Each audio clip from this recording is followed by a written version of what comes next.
Welcome back, welcome back. Are you afraid of dying? It turns out that the answer may lie in your religious faith, but not in the way that you might imagine. A survey published in the Journal of the American Medical Association suggests that religious patients are less willing to die than those who don't believe in God. Out of 345 terminally ill cancer patients surveyed, the religious were overwhelmingly more likely to demand intensive treatments to prolong their lives. But aren't religious people supposed to expect an afterlife? You'd think, therefore, that they wouldn't mind the prospect of dying as much.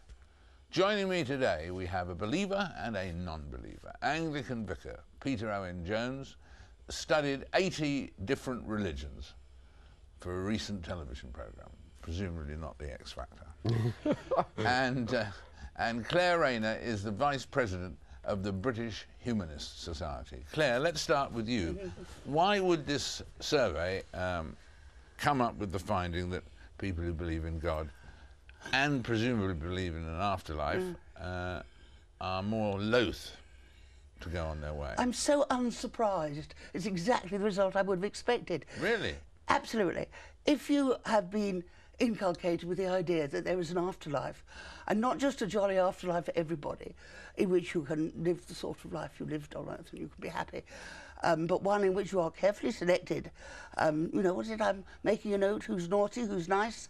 There'll be the naughty ones who are going into eternal flame, if you've been told this, and the good ones, or the ones who've tried to be, who've been nice, going up to play harps and so forth. You know, you might be very, very frightened of what was going to happen, because you know how naughty you've actually been. So the fear of what might be occurring to you afterwards is very comfortable to know as an atheist. And I know what death is like because I've been there. I was exceedingly ill in '03, and I was in intensive care for 3 weeks in total and utter black oblivion. I had no sense of time, of anything. And it wasn't until I woke up, which after twice nearly dying, that I discovered that what death must be like. Total black, unaware oblivion. Quite agreeable. You don't know, so because I'm not frightened. Kerry Packer said the same thing. He died for 8 minutes, and there was nothing there, so he now knows. But if you don't die, you wouldn't see the promised land. But I don't think there is any promised land. Yeah. People like me and fellow members of the British Humanist Association, we think the promised land is the one we've got. There is nothing after this, says Clare, but you wouldn't agree. No, I'm afraid. I mean, it's not going to come as any surprise wearing a dog collar around my neck. I feel that we go on. In fact, I feel we go home. And I think most religions would, for better or for worse, believe in some kind of afterlife. I think I find this experience so extraordinary, and the way in which you described being alive is utterly incredible. But I find it extraordinary because of the element of sanctity, the sacredness that I feel in human life. And I feel that given a chance to reflect, I think it's that many people that I speak to who are dying will say to me, I've never seen life this beautiful before. I've never understood, I've never realised. Peter, you've studied 80 religions. Indeed. What percentage believe in an afterlife? 99.9. I mean, all religions will offer an afterlife, whether that's a sleight of hand or not. But it is the nature of that afterlife that differs slightly. In Africa, for instance, many people believe that they go into a spirit world and guide those humans, their relations that are left here living on Earth. But I feel that death, or the knowledge of our impending death, gives us a heightened state, perhaps, of consciousness. But that is what has created the need for a belief of some sort that would cushion the loss of life. Life is beautiful, it's gorgeous, I agree. It's everything you could possibly think of, yes. From an ant that big to the rest of us. We're all the same. And the thought of losing that is agony. And finding an answer that would say, it's all right, you're not going to lose it, you're going to go on forever. What a comfort. But intellectually, I can't accept that. No. I can't believe it. I've tried. I've tried because it would be a very cosy thing to believe. Oh, I think it's very cosy. No, I have to disagree with you there, Claire. I think it's actually quite a painful thing, quite a difficult thing. The afterlife. Yes, indeed.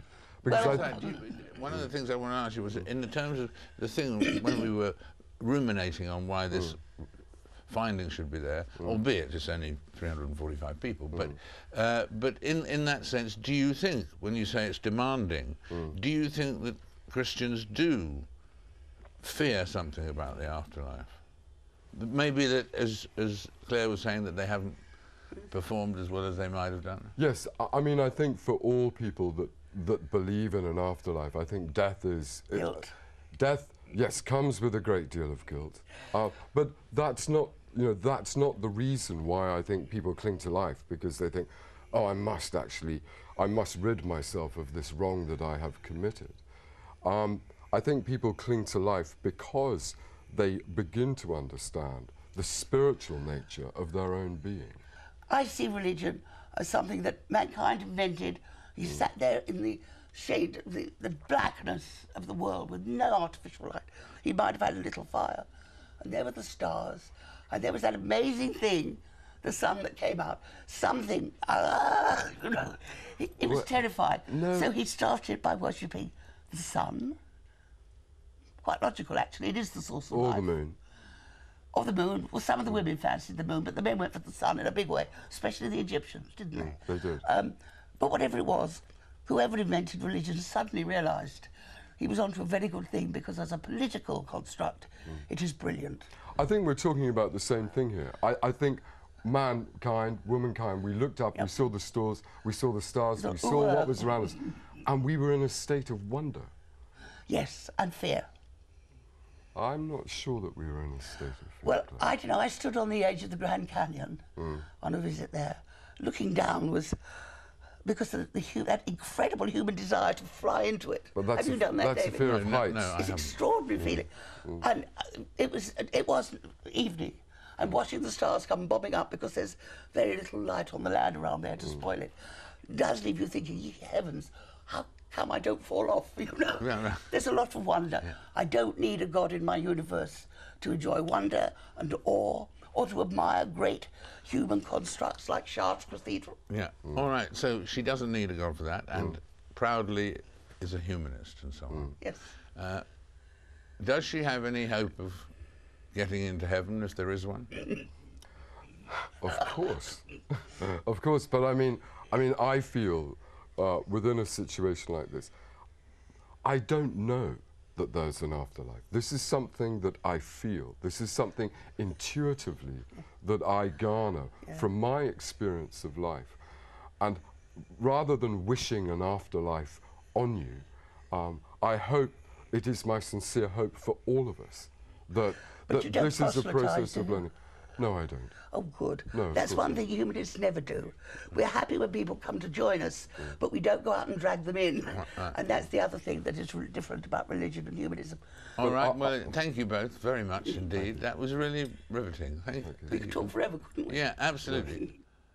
Well, that was Clare Rayner and Peter Owen Jones talking to me earlier. Next week in London, a conference will be held called simply Invest Iraq. The message is that Iraq's economic outlook is now good, confidence is growing, living standards are rising, and as such, Iraq presents a unique opportunity for investors.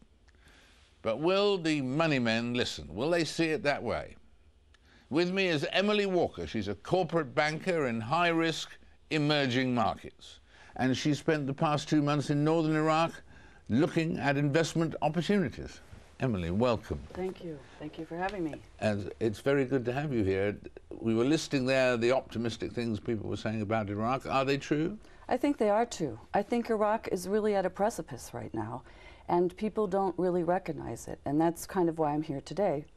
It's stable and becoming more stable, and has tremendous infrastructure opportunities. And that is an opportunity for investors. And so would investors, though, there'd be a residue of extra risk, would there be, because of what's been going on in Iraq the last few years? Clearly, when you're operating in emerging markets in high-risk countries, there is risk, and you have to price that into your opportunity. You have to look at the different elements and figure out the risk versus the benefit and move accordingly. And what sort of investment would you recommend for our viewers watching right now? In what fields would you invest in Iraq? Well, I think the government in Iraq is putting together quite a nice portfolio of investment opportunities, and those will be shown next week at the conference. Clearly there's oil and gas, but in addition to that, they're focused on agriculture, on the infrastructure needs, transportation, on minerals, on housing, which is very, very important. So there are a number of sectors where investment is possible. And is there a skilled workforce after all? I mean, is there a middle class in Iraq, which you need as part of this, don't you? Well, Iraq has been the cradle of civilization. They've had tremendous educational system. Clearly, there needs to be upgrading and training. And for example, there's the American University in Sulaymaniyah, which is teaching business, IT, and international relations to help the youth of Iraq get retrained. And there are quite a few Iraqis coming back with tremendous skills. So training and skill development is important, and that will be a requirement that any investor will have to invest in. You have to be prepared, what, for roads not to be ideal, wouldn't you, and power cuts in parts of the country? Yeah, infrastructure is clearly an issue, but it's also an issue in many of the emerging market countries. And I think as an investor, you may have to look at your particular project and consider the infrastructure needs and price those infrastructure needs into the project. And with all the various dates for the British troops withdrawing and then the American dates for withdrawal, will it still be safe when all those Western soldiers have gone? Or will it be safer? I don't know. The Iraqi government is working very hard on the stability issues, and I think they will continue to do so. So as an investor, I think you can rely on the fact that they are working this issue, and you will have to take, you know, the security issues into play when you're pricing your investment, because you will need security for your operations and for your people, and insurance. And those are the cost of doing business in these kinds of markets. But it is a cost that is measurable, and you can operate within that context in pricing your particular investment. And if you've priced it, then you're probably looking at higher returns if all goes well. Yes, if obviously risk-reward is in a balance in these countries. But I think right now it's an opportunity that's really worth looking at. And getting in early at a time when things are just starting to turn around, and with the help of the international institutions as well as our government agencies, that's great. Absolutely, and it's an encouraging story every time one hears anything like this, because of what the situation was like in 2003 and 2004. Thank you very much indeed, Emily. That's all we've got time for this week, I'm afraid. My thanks to all of our guests. Next week I'll be talking to the former President of Pakistan, President Musharraf. I hope you can join me in 7 days' time. We'll be looking for you then.